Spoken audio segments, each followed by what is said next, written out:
Shalom family, this is yet again your boy, Jonathan Hebrew Prince, and I'm coming to you on this wonderful day, for this is the day that Hawa has made.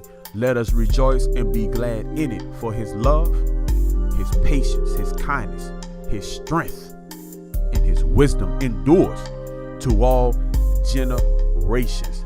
Praise be to Hawa, praise be to Hawa, praise be to Hawa.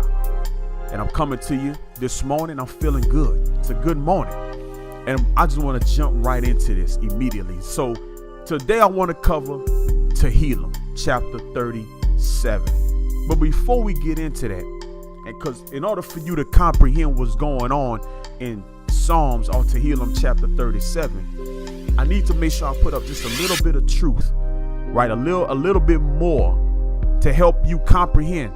And when I say you, I'm talking to the so-called black, the so-called African-American, and the so-called Negro, helping you to comprehend in your mind, help you to understand in your mind that you are of the people of the book.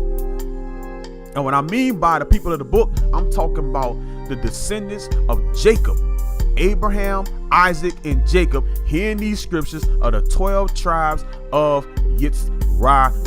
It's very important that you comprehend that, be able to put that in your mind, the forefront of your mind, meditate on that, and also understand that inside of your spirit, internalize it and feel it. Then you can comprehend everything that's going on in Tehillim chapter 37.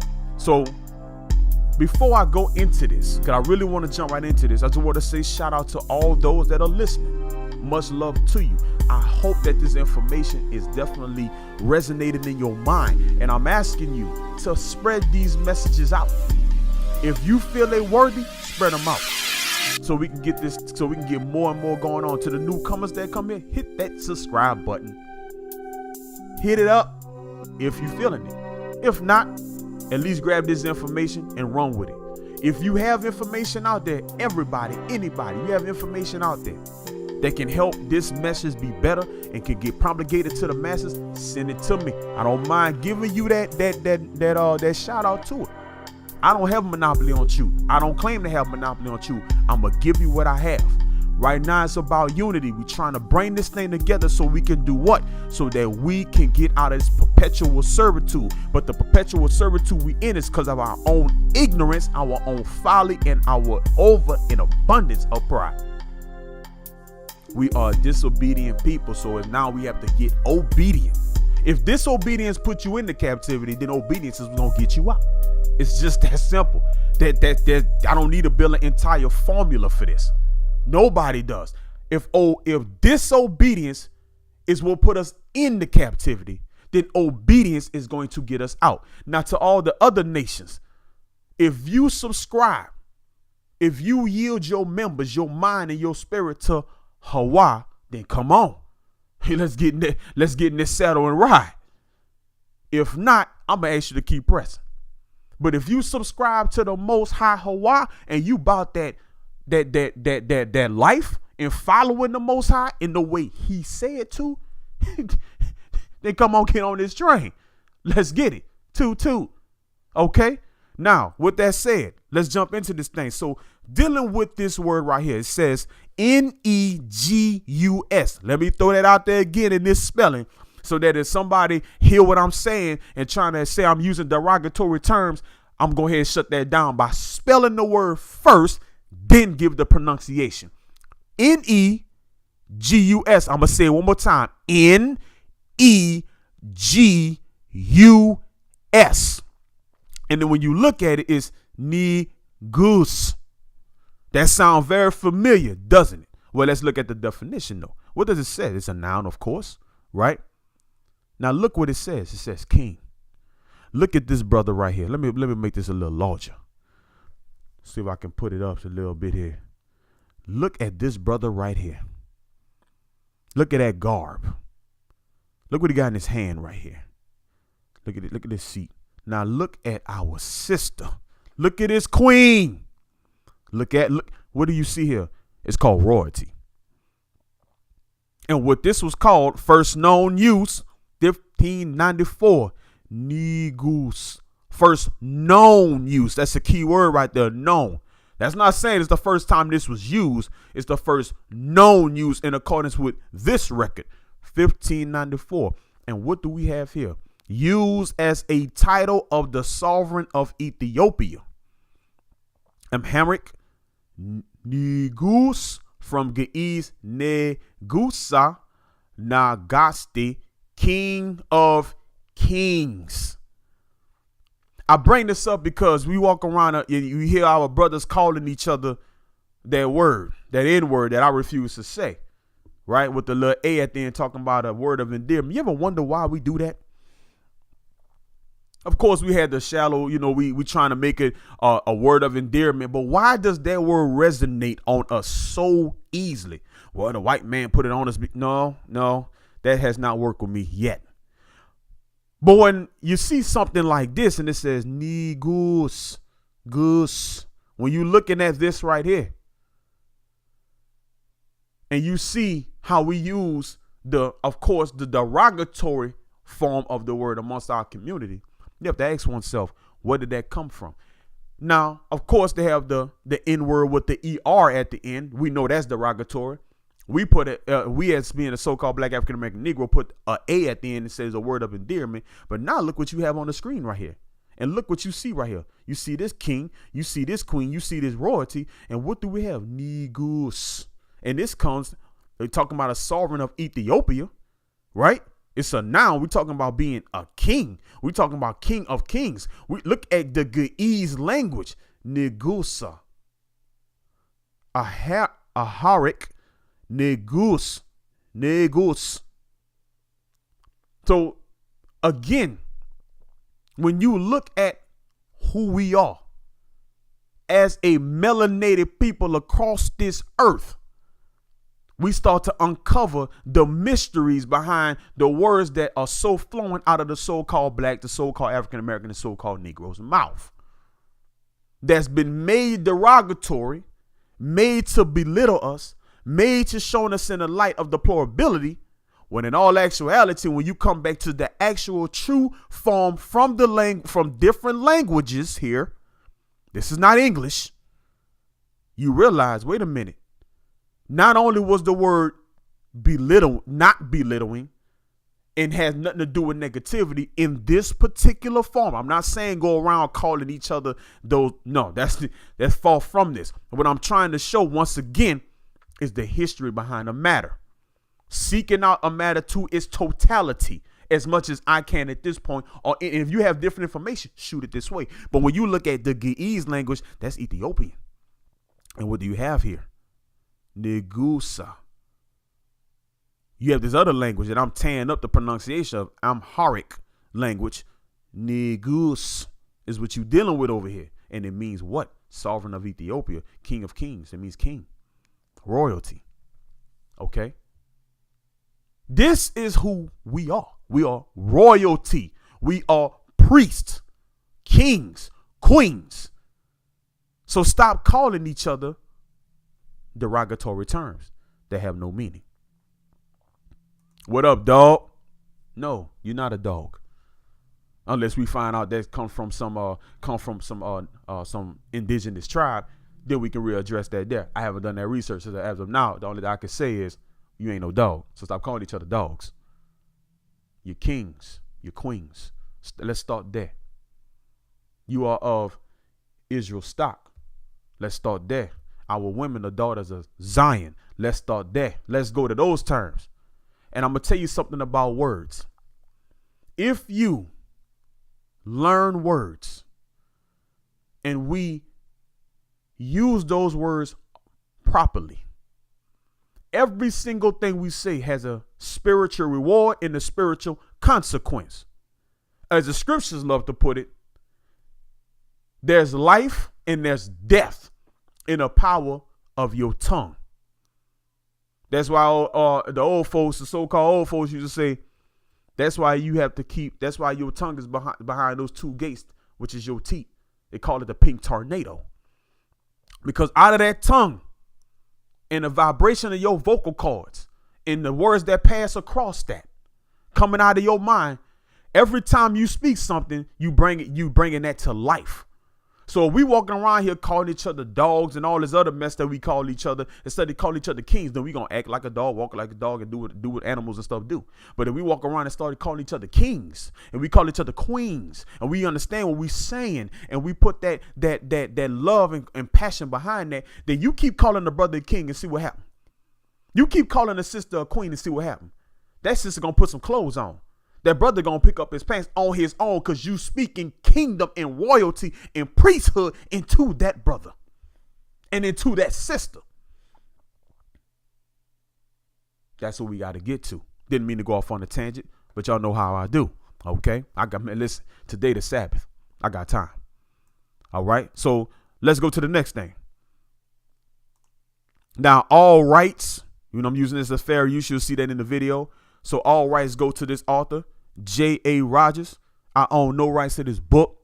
I don't wish to own any rights. This is just for fair use and educational purposes, critiques, whatever have you, presentation, just to share information. Again, I say again, I own no rights to this book. Don't want any rights to this book. I didn't write nothing in this book. I'm just trying to share the information. All right. So the name of this book is 100 Amazing Facts About the Negro with Complete Proof. Now, what I was going to do is show you off of the Kindle app, but to my astonishment, there was so much on the Kindle app that was taken out of this book. So why is that important? Because when you go to this book right here, and just be careful when you get this book right here, try to get the older edition. I think I have the copyright page right here. So the copyright page of this book right here is dealing with the 23rd revised and enlarged edition, 1957. You get a new edition or the Kindle edition, you might be in a hurt locker. You're going to get some good information. But when I compared the two, this particular version, that's why I had to take the pictures and then use the picture version on the screen as opposed to just coming out the Kindle app. Okay, so here we go again. We have the registered copyright in 1957, reproduction in whole or in part, of course, forbidden. Okay, so I just want to show you what I'm about to come from, because once again, we're going to get to Tehillim chapter 37, but I got to lay the groundwork to let you know, first of all, you are king, you are queens, you are priests, you're rulers, you are a chosen people, right? Now, let's get into dealing with being Hebrew, or what we call being Hebrew, or Ibrit, being of the descendant of Jacob, Abraham, Isaac, and Jacob, the 12 sons. Okay, being of those descendants, let's deal with that. So coming out of this good work, I want to point our attention to page number 24. So let's open this up. Okay, what does it say on the screen? We're talking about Jews in Ethiopia. Now, this right out the book. Again, I own no rights to this book, but let's look at it. Now, again, whenever you dealing with truth, my wife, shout out to my queen, I love you, baby, Elisa Moon, I love you, girl. One thing you got to deal with is that truth is in everything, okay? In everything. You have to realize that. You've been lied to about everything, but in those everythings lies some truth in that. Remember, you can't have a lie unless you have the fundamental basis of truth. Remember that. You can't have a lie without the truth. The truth stands on its own. But in order to make a lie, one must know truth in order to orchestrate a lie. Good example. Hey, the sky is blue, but I want to propagate to my brother a lie. I tell him it's green. That's a lie. The sky is blue as of right now. If I know somebody went to point A and I tell this other person, so I don't want to get this person in trouble, I tell the other person, hey, well, he actually didn't go to point A. He went to point Charlie, or he went to B, or whatever. He went somewhere else. Well, if I say that, I'm lying to this person, covering up for somebody else. That's a lie, because I know the truth. I know that this person went to point A. So very simple examples. But again, truth is in everything. Why do I say that? Because the first thing I pulled up in number 29 is the Quran. Okay. I don't come from the Quran, but at the same time, truth is in everything. So let's look at what the Quran presenting. The Quran reads, and he, Moses, drew forth his hand out of his bosom, and behold, it appeared white unto the spectators. That's chapter 7, page 128. and put thy right hand under thy left arm, it shall come forth white. Again, Quran, page 257. What year is that? 1784. Sal adds, there is a tradition that Moses was a very swarthy man. Now, I'm not the biggest individual on knowing vocabulary words. I'm working on it. I told y'all that before. So what do we have to do? We have to look up swarthy. Where's the word? I think I just missed it. There it is. So it's right here, right? Swarthy. So let's look it up.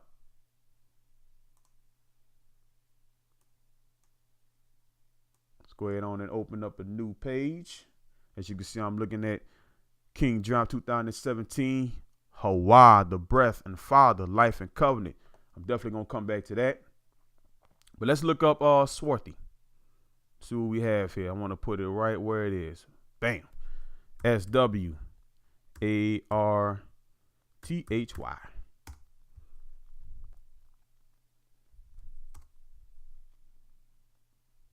Well, what's the definition, family? Dark skin. Very simple. Okay, so according to this author right here, swarthy man, Sal adds, there is a tradition that Moshe or Moses was a very swarthy man. That's page 128. Okay, Sir T.W. Arnold says, according to Mohammedan tradition, Moses was a black man. Okay, now, again, I like to look a couple of things up. I like to find out who's who in the zoo and who's saying what. That's very important. What do we have to do? We have to consider the source. This is the individual. When I pulled up Sir T.W. Arnold, this is the man that came up. So according to this particular scholar, if you will, okay, this individual, let's see who he is. Let's go back to all. According to this dude, Thomas Walker Arnold, a British poet, Sir Thomas Walker Arnold, CIE, was a British, I can't read, y'all. I'm going to skip that. An historian of Islamic art who taught at Mohammedan Anglo-Oriental College. Okay. He also taught at this university here and this one right here. So he done did some things. When was he born? 1864, and he died 1930. So we dealing with an older historian, an older teacher, older individual, obviously some kind of scholar here.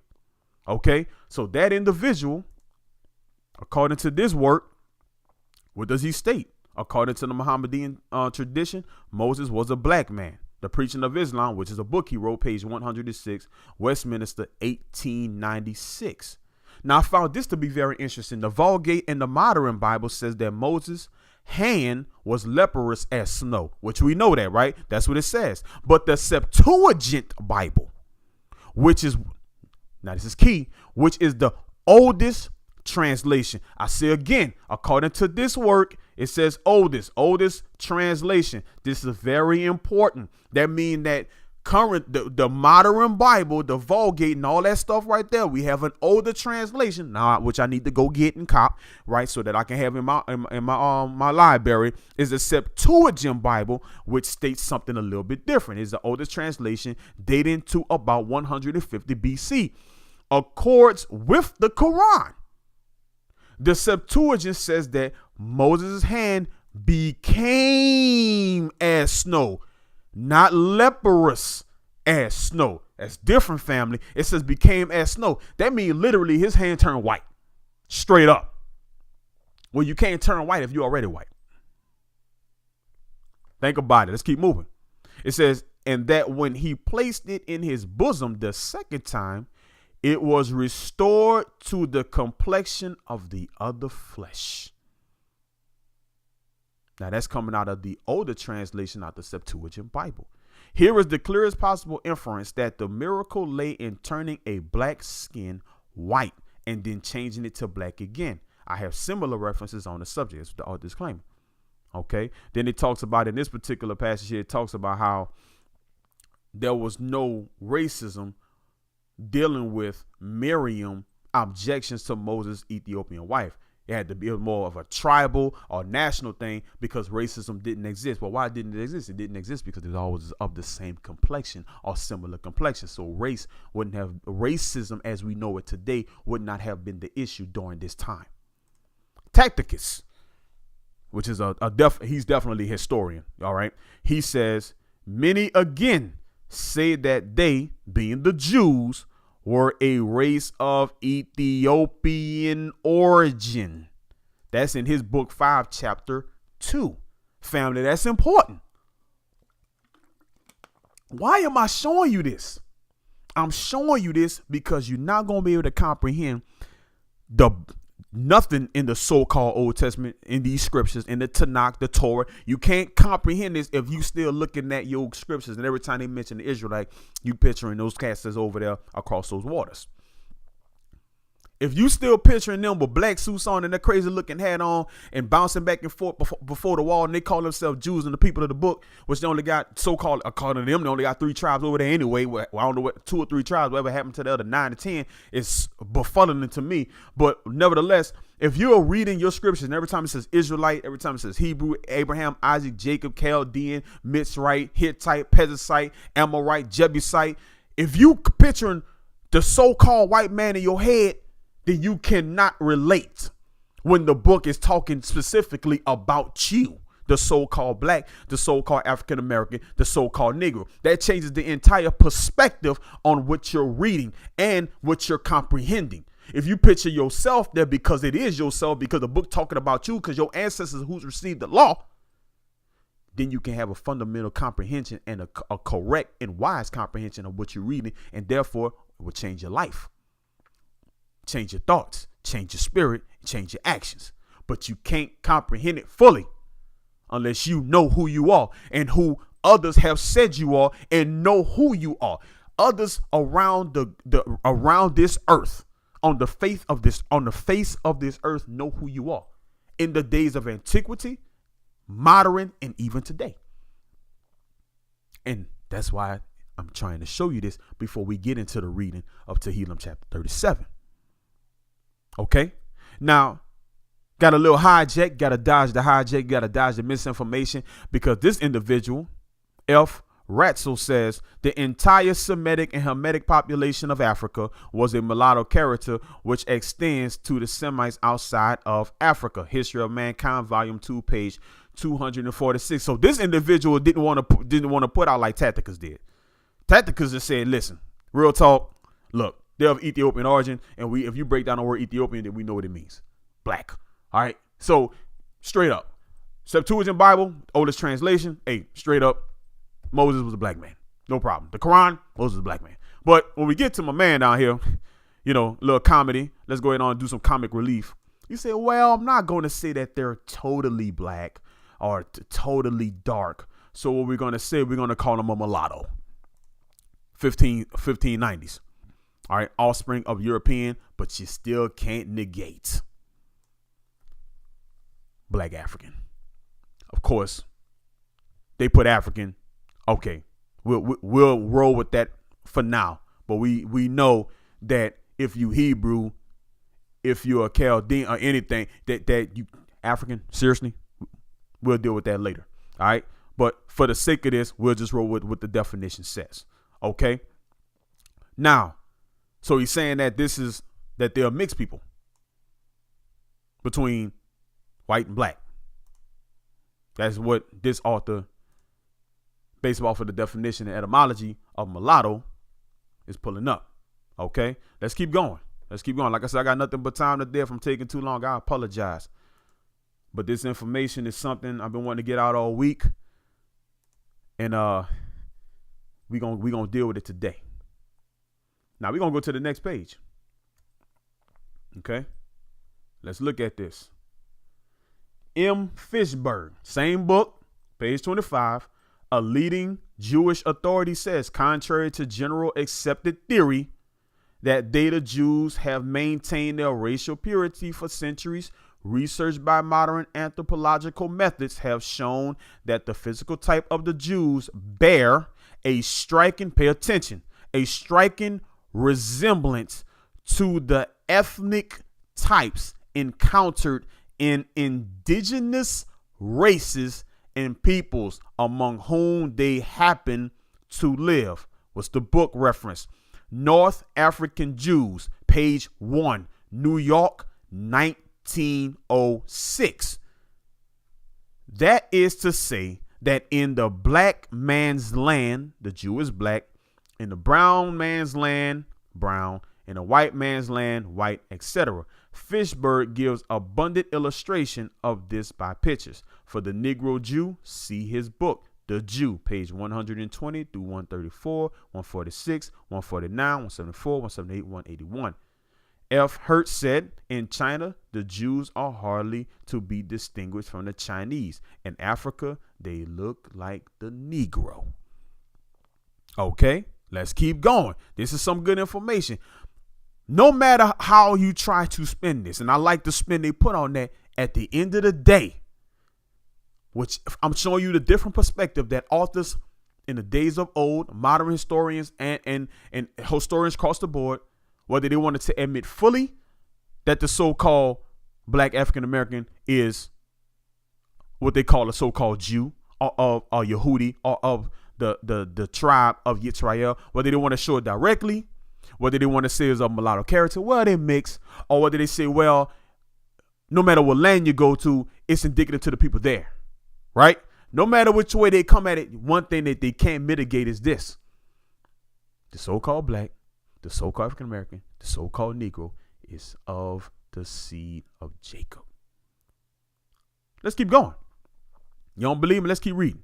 Abraham came from Ur of the Chaldeans. That's Genesis 11:31. We know this, right? We read this. For those of us that actually read our Bibles, we know where Abraham comes from. Godfrey Higgins, a careful and reliable English antiquity says, what does he say? Correction, antiquary says, the Chaldeans were originally Negroes. Coming from his work. Now, again, look at what you're dealing with. You're dealing with authors that's willing to say straight up, hey, they were Negroes. You have others that say, hey, straight up, they were black. You have others that say, well, they were mixed. They had black in them, but they also had white in them. Then you have others that say, well, it depends on what land you went to. If you go to this land, they look this way. But if you go to that land, they look this way. And if you go to Africa, they look like Negroes. You know, no matter which way you come at it, they can't mitigate that point. You can't say that we're not a part of it. We're there. Let's keep going. All right. It says, for the number of Jews who entered and left Egypt, see Genesis 46:27, Exodus 12:37. For the number of years in Egypt, Exodus 12:40. As regards the Negro origin of the Jew, Count Adam Gorowski of Poland says, numbers of Jews have the greatest resemblance to the American mulattoes. Now we back to that again, right? Sallow, carnation complexion, thick lips, crisp black hair. Of all the Jewish population scattered over the globe, 1/4 dwells in Poland. I am therefore well acquainted with their features. On my arrival in this country, being the United States, I took every light-skinned mulatto for a Jew. America and Europe, page 117, New York, 1857. Okay?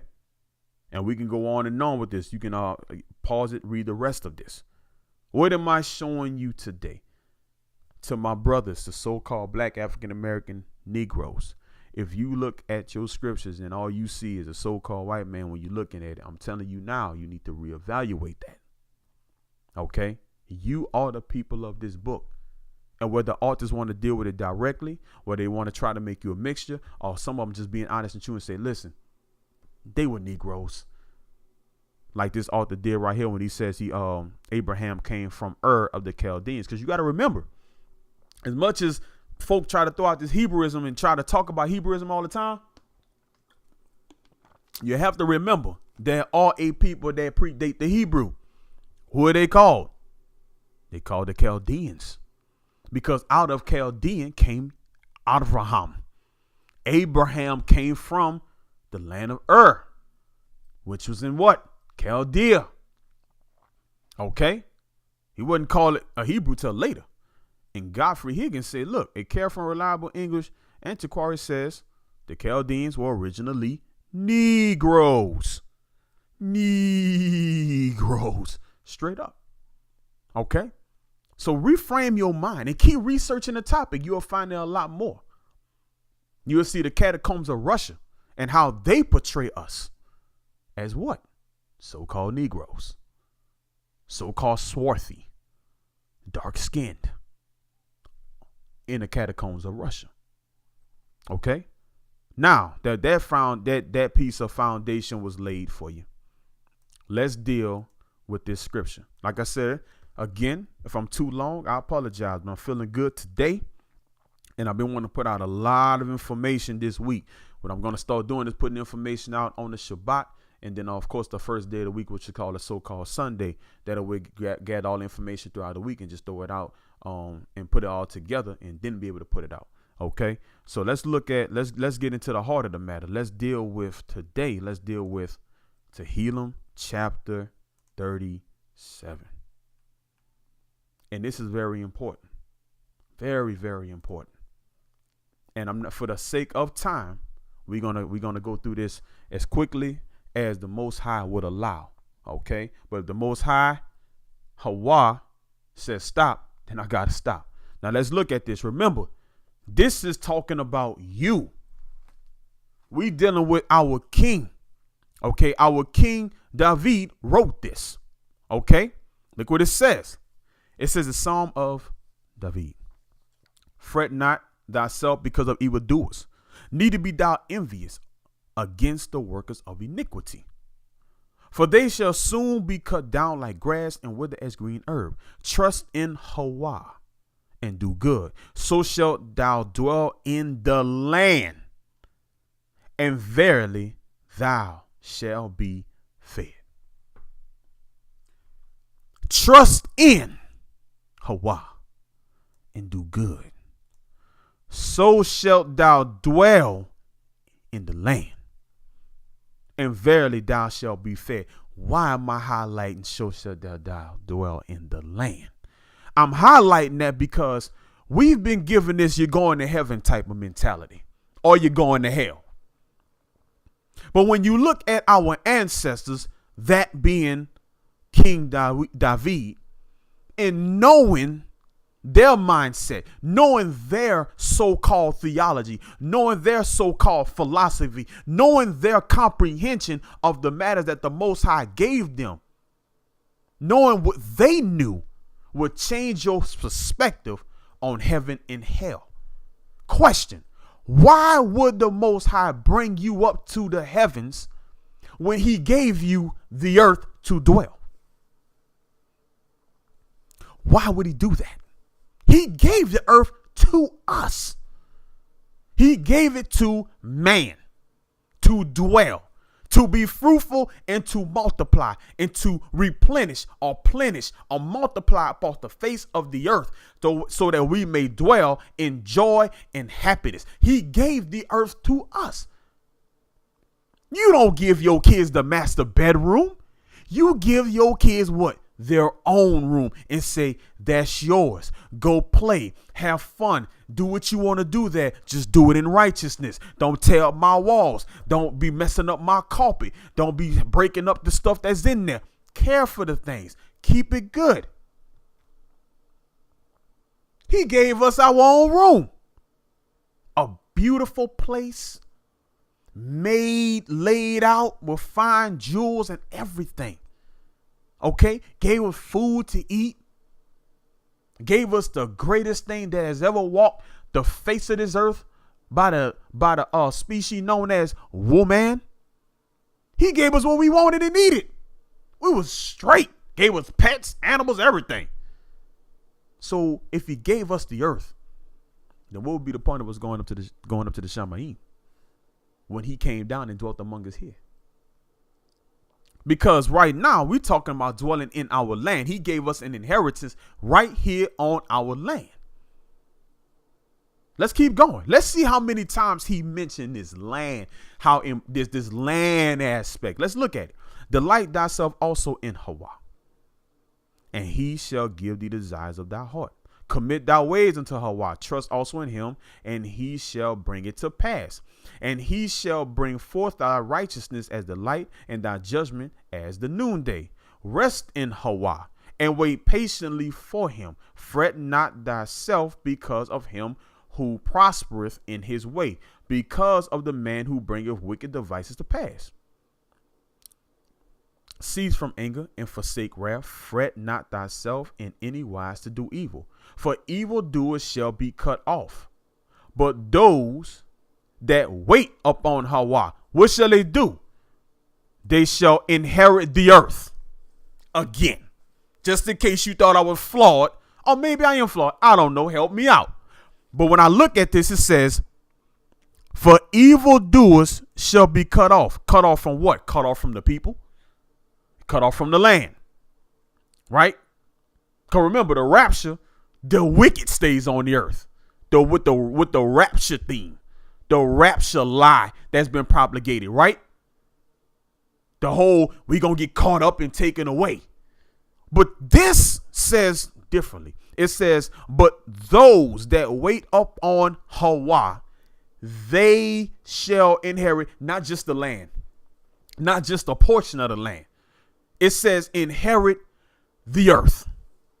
Now, according to the comprehension and understanding of our ancestor Moshe, when he wrote in Genesis or Bereshit, the earth was the dry land. The dry land was called earth in the book of Genesis, and the waters collectively was called seas. So this is not just one area. He says that if you wait upon Hawa, you will inherit the earth. Period. Take a look at that, family. Let's keep going. All right. That's twice we done hit it. For yet a little while, and the wicked shall not be. Yea, thou shalt diligently consider his place, and it shall not be. But the meek, again, we in verse 11 now. But the meek shall inherit the earth, and shall delight themselves in the abundance of peace.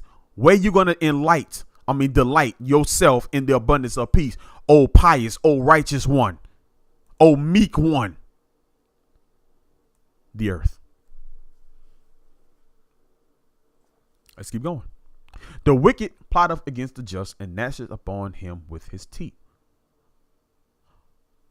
Hawa shall laugh at him, for he seeth that his day is coming. The wicked have drawn out the sword, and have bent their bow to cast down the poor and needy, and to slay such as be of upright conversation. Their swords shall enter into their own heart, and their bows shall be broken.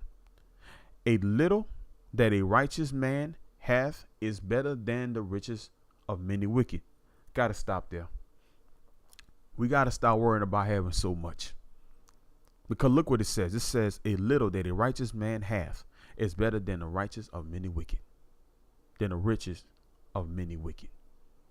Do not delight. Do not covet behind the riches of the wicked. Let's keep going. For the arms of the wicked shall be broken, but Hawa upholdeth the righteous.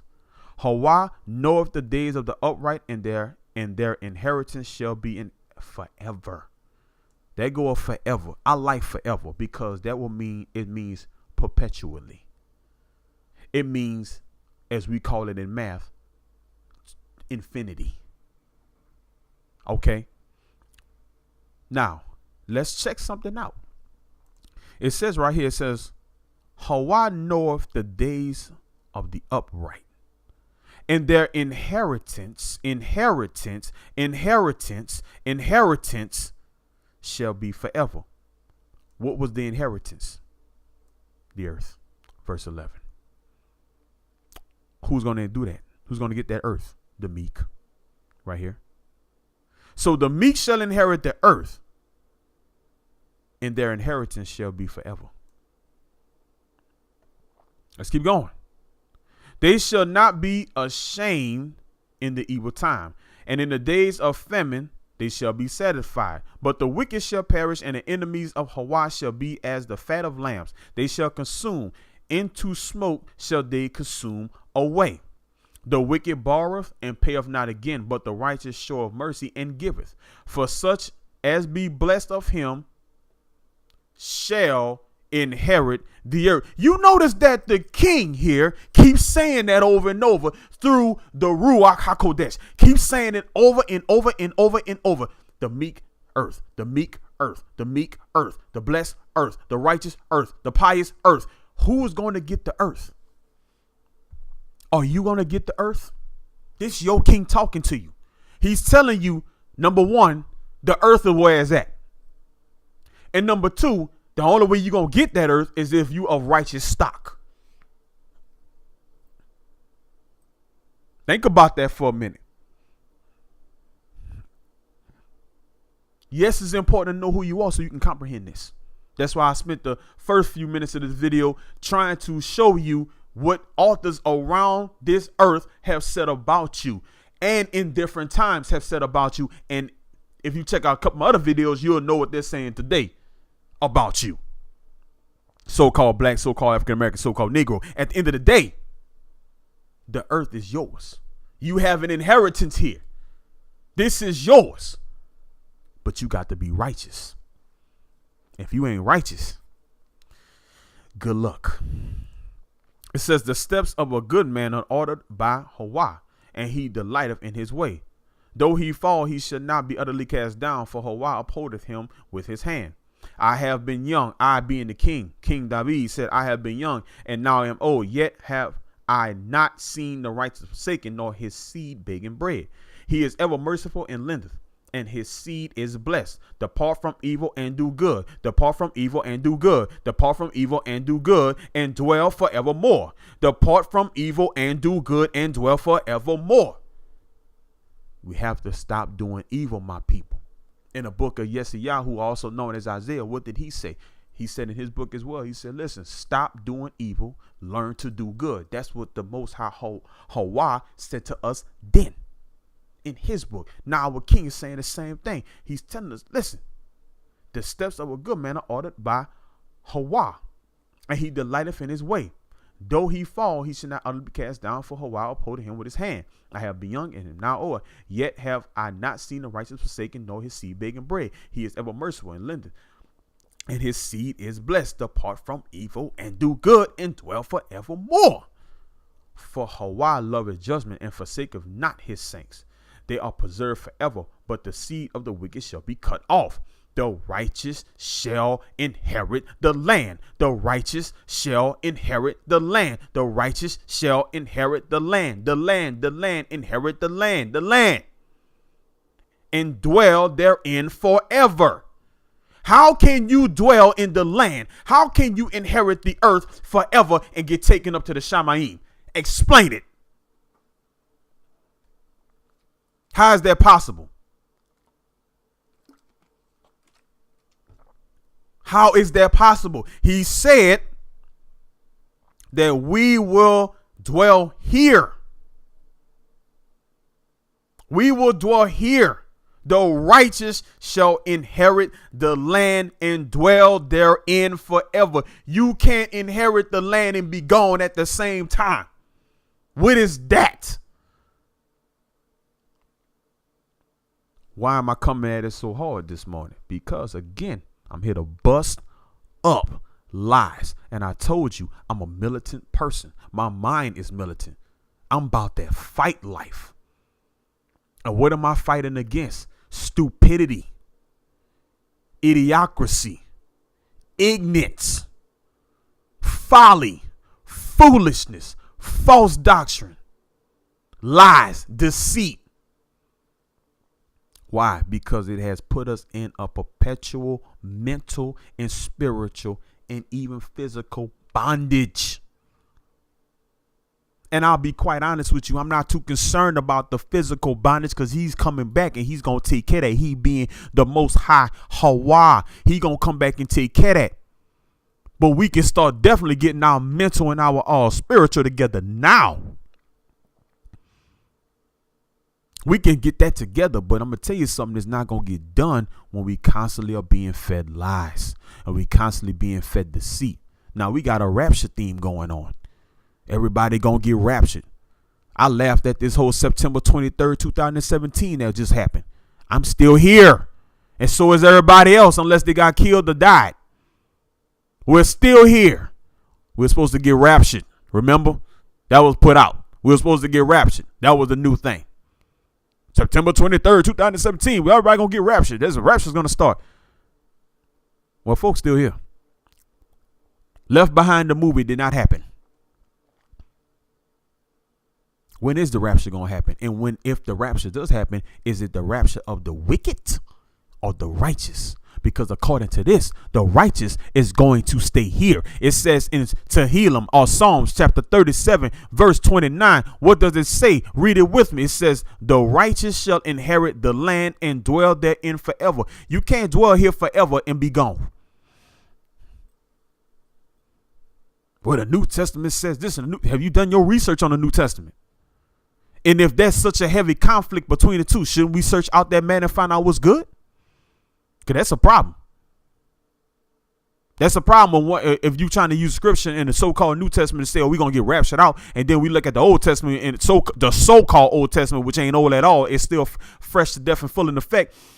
And it says the righteous is going to dwell on the land. And it says it multiple times. So are you willing to say that King David didn't know what he was talking about? Are you willing to say that the Ruach that was in the king didn't know what he was talking about? Are you willing to say that he didn't have the spirit of wisdom upon him, although he was called a man after Hawa's own heart? Are you willing to say that the king was ignorant?